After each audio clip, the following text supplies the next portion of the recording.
Good afternoon. I am going to walk you through Module 5 and the content in that. Let me move this out of the way.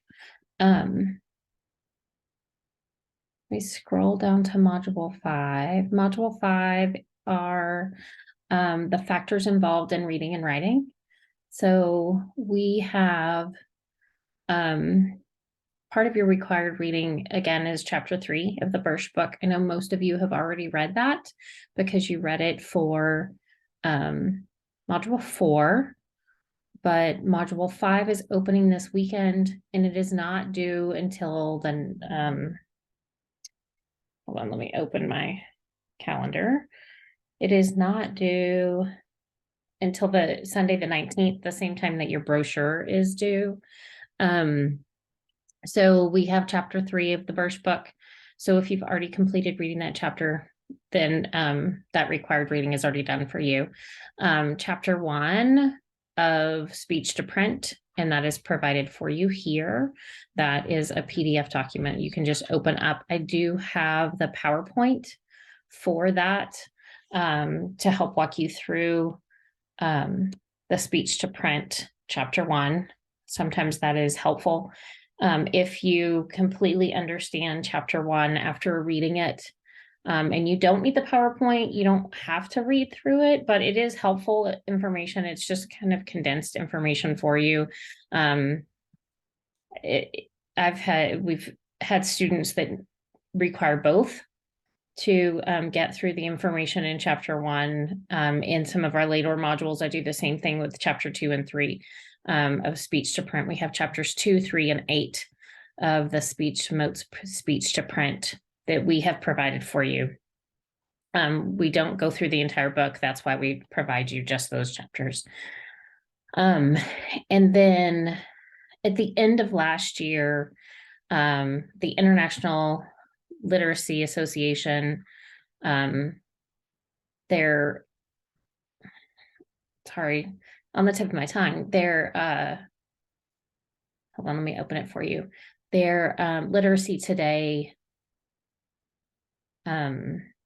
magazine came out, and it was all about oral language. So I wanted to provide that for you here. There are, oh my gosh, so many articles that pertain to exactly what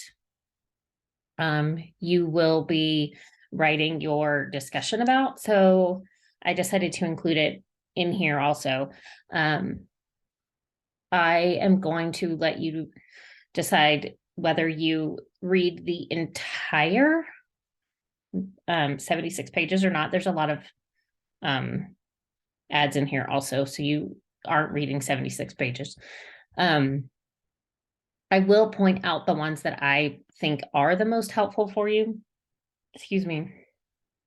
The guest editor has a great 1-page that provides a lot of information.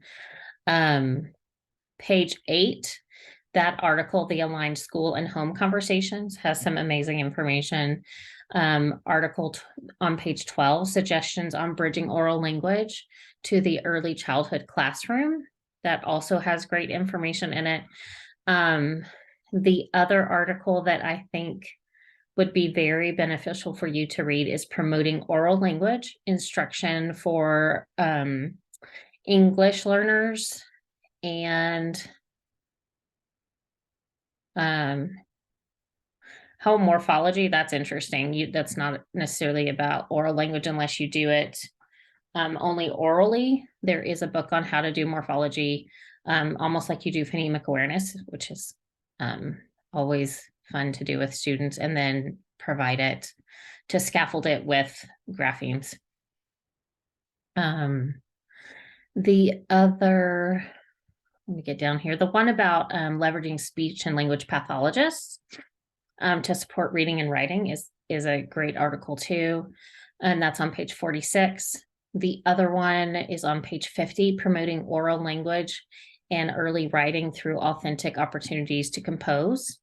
That will be helpful to read. And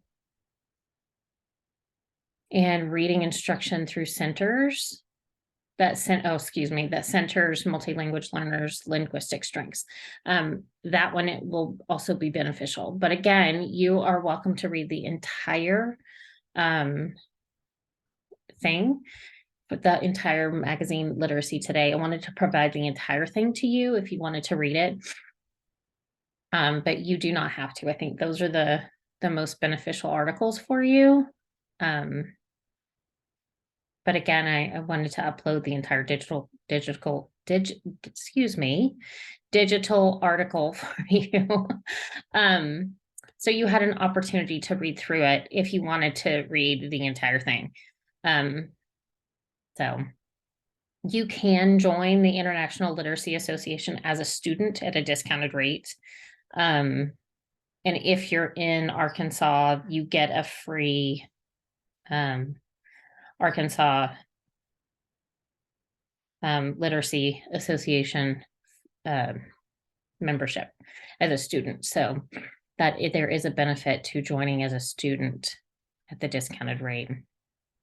So I wanted to also include that in my video because I found it very beneficial when I was in grad school to join and get that rate as a student. So you could get all of these articles and you can use them throughout your classes for your research that I know you will do later on. So anyway, so your assignment for this upcoming week is your discussion board, because your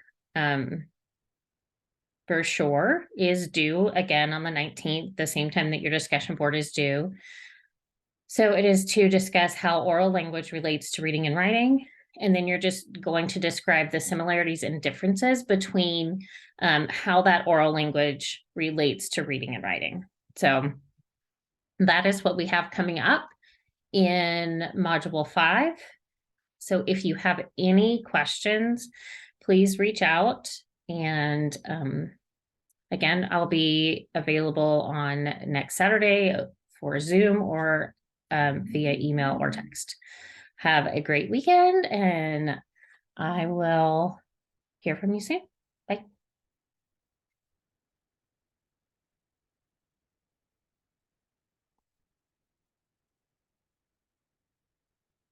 Oh, stop recording. Where's that?